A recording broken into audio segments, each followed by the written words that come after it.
will give you 5 reasons on the why people are afflicted. We must understand that the redemptive power of the cross, or the power of redemption, so to say, does not remove affliction. It only equips us to pass through affliction.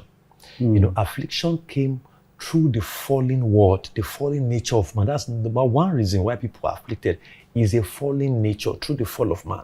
And we can see that in Romans chapter 8, verse 20 to 23 or 2. You can just, let's check it. Romans 8, 20 to 22. Romans 20 to 22. For the creature was made subject to vanity, not willingly, but by reason of him who had subjected the same in hope, because the creature itself also shall be delivered from the bondage of corruption into the glorious liberty of the children of God. Verse 22. For we know that the whole creation groaneth and travaileth in pain together until now. And you see, all creation, they groan and travail in pain even until now. The second reason is sin. Because affliction can come from our sinful choices. And that's why we see in Jeremiah 2:19 that our wickedness will discipline you, and a dissertation of faith will punish you. And that's why many people are afflicted because of sin. But sir, I am not a sinner, and I have not neglected or deserted the faith. So I want to know more reasons why affliction lingers. The third reason for affliction is for correction, in that God can voluntarily allow, affliction in the lives of his children to their own benefit. We can see that in the book of Hebrews chapter 12, verse 7 to 13. You don't need to read. Sir, are you saying God afflicts his children to correct them?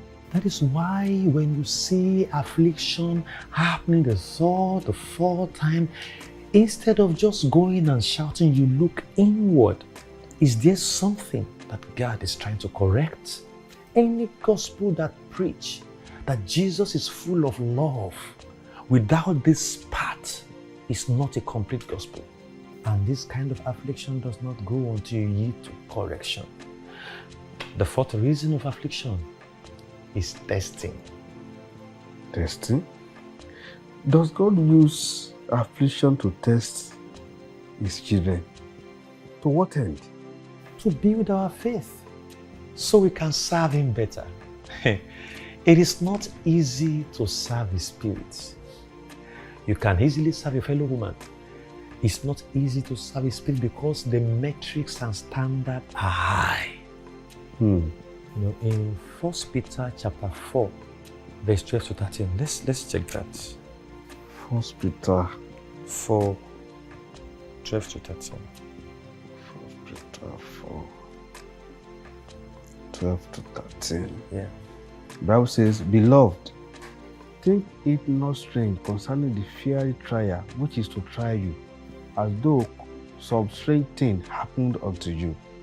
But rejoice, inasmuch as ye are partakers of Christ's sufferings, that when his glory shall be revealed, you may be glad also with exceeding joy. How come people did not read this one? Beloved, it is not strange concerning the trial, fiery trial, hot trial, furnace of trial, which is to try, to test you, as though something strange has happened to you. It now says, but rejoice in the fiery trial. In the trial.